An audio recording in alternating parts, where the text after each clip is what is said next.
చూసారా మన నాచోస్ ఎంత క్రిస్పీగా వచ్చాయో. హాయ్ అండి, వెల్కమ్ టు మై ఛానల్. ఈరోజు మన వీడియోలో పిల్లలకు ఎంతో ఇష్టమైన నాచోస్ హెల్దీగా ఈజీగా ఇంట్లోనే ఎలా ప్రిపేర్ చేసుకోవాలో చూసేద్దాం. వీడియో స్కిప్ చేయకుండా చివరి వరకు చూడండి. నేను ఇక్కడ ముందుగా 4 టమాటోస్ తీసుకున్నానండి. టమాటోస్ని ఇలా కట్ చేసుకోవాలి. ఒక టమాటాలో 2 పీసెస్ ఇలా చేసుకున్నాను. ఇక్కడ మంచి పండిన టమాటోస్ తీసుకోవాలి. తురుముకుంటున్నాను. అన్ని టమాటోస్ని ఇలాగే తురుముకోవాలి. ఇలా మంచిగా తురిమేసుకున్న తర్వాత చూసారా, ఇలా పీల్ మిగిలిపోయింది, గుజ్జంతా మనకి ఇలా వచ్చేసింది.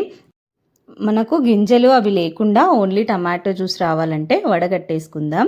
ఇలా జ్యూస్నంతా ఒక స్ట్రైనర్లో వేసి వడగట్టేసుకుందాం.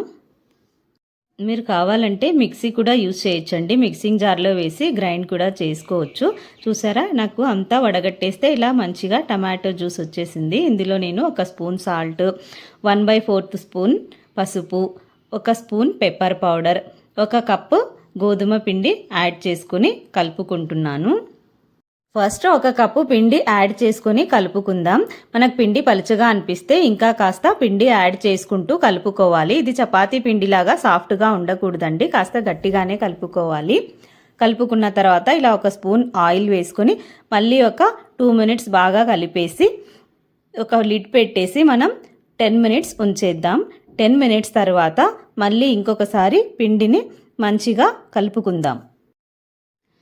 ఈ పిండిని నేను 4 పార్ట్స్ చేసుకుంటున్నానండి. చపాతీ పిండిలాగా సాఫ్ట్గా కలిపేస్తే పొంగిపోతాయండి నాచోస్. సో మనం కాస్త గట్టిగా పిండి కలుపుకోవాలి. ఇలా 4 పార్ట్స్లా చేసుకున్న తర్వాత 1 పార్ట్ పిండి తీసుకుని పొడి పిండి చల్లుకుంటూ చపాతీ కంటే పలుచగా చేసుకోవాలి. పిల్లలు టీవీ చూసేటప్పుడు ఏదో ఒక స్నాక్స్ కావాలని అడుగుతారు కదండి. సో మనం ఇలా చేసి పెట్టుకున్న నాచోస్ పిల్లలకి ఇస్తే హ్యాపీగా టీవీ చూసుకుంటూ ఎంజాయ్ చేసుకుంటూ తినేస్తారు. ఇలా తిక్కుకున్న తర్వాత పిండిని మనం 4 సైడ్స్ ఎక్స్ట్రా పిండిని తీసేద్దాం. ఒక చాకుతో కట్ చేసేసి తీసేద్దాం. నెక్స్ట్ ఇప్పుడు ఒక ఫోర్క్ తీసుకొని పిండి పైన మనం ఘాట్లు వేసుకుందాం. ఇలా వేసుకుంటే నాచోస్ ఫ్రై చేసేటప్పుడు పొంగకుండా ఉంటాయి, క్రిస్పీగా అవుతాయి. లేదంటే పూరిలాగా పొంగిపోతాయండి.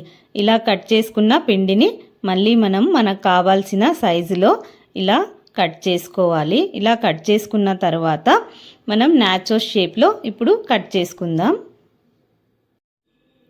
ఒక నైఫ్తో లేదంటే పిజ్జా కట్టర్ ఉంటే పిజ్జా కట్టర్తో అయినా ఇంకా ఈజీగా కట్ చేసుకోవచ్చండి. నేను నైఫ్తో కట్ చేస్తున్నాను. ఇలా మనకు కావాల్సిన షేప్లో కట్ చేసుకోవచ్చు. నేను నాచోస్ షేప్లోనే కట్ చేస్తున్నాను. ఇలాగే పిండినంతా మిగతా పిండిని కూడా ఇలాగే కట్ చేసుకోవాలి. చూసారా ఎంత బాగా సేమ్ నాచోస్ షేప్లోనే వచ్చాయి కదా. ఇలా అన్నీ ఇలాగే చేసి పెట్టేసుకోవాలి. ఇవన్నీ రెడీ అయ్యే లోపల మనం స్టవ్ ఆన్ చేసుకొని ఒక ప్యాన్ పెట్టేసి అందులో ఆయిల్ వేసుకొని ఆయిల్ వేడి చేసుకుందాం. ఇలా ప్రిపేర్ చేసి పెట్టుకున్న నాచోస్ అన్నీ వేసి మంచి కలర్ వచ్చే వరకు ఫ్రై చేసుకుందాం. నేను ఇక్కడ గోధుమ పిండి యూస్ చేశానండి. మైదా యూస్ చేసేవాళ్ళు మైదా కూడా యూస్ చేసుకోవచ్చు. హెల్దీగా కావాలనుకుంటే ఇలా గోధుమ పిండితో చేసుకోవడం బెటర్. ఇవి కూడా చాలా క్రిస్పీగా వస్తాయండి. మాడిపోకుండా మంచి కలర్ వచ్చేంత వరకు ఫ్రై చేసుకుందాం. అయిపోయాయండి, మంచి కలర్ వచ్చేసింది. ఇప్పుడు వీటిని తీసేసుకుందాం. మిగతా నాచోస్ అన్నీ ఇలాగే ఫ్రై చేసుకుందాం. నెక్స్ట్ ఇప్పుడు ఈ నాచోస్లో కావాల్సిన మసాలా ప్రిపేర్ చేసుకుందాం. 1 స్పూన్ కారం, 1 spoon chaat masala, 1 spoon pepper powder, 1 spoon dhania powder, 1 spoon jeera powder, salt 1 spoon, టేస్ట్కి తగినంత సాల్ట్, ఇవన్నీ వేసి మంచిగా మిక్స్ చేసుకోవాలి. మన నాచోస్కి కావాల్సిన మసాలా కూడా రెడీ అయిపోయిందండి. చూసారా మన నాచోస్ ఎంత క్రిస్పీగా వచ్చాయో, చాలా టేస్టీగా కూడా ఉంటాయండి. ఇప్పుడు ఇందులో 2 స్పూన్స్ మసాలా యాడ్ చేద్దాం. మనం ప్రిపేర్ చేసిన మసాలా యాడ్ చేద్దాం.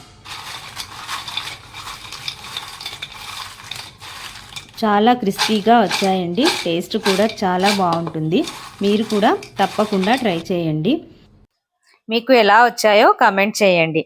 వీడియో నచ్చినట్లయితే ఛానల్ని లైక్ చేయండి, మీ ఫ్రెండ్స్కి రిలేటివ్స్కి షేర్ చేయండి, సబ్స్క్రైబ్ చేయండి. Thank you for watching. Bye bye.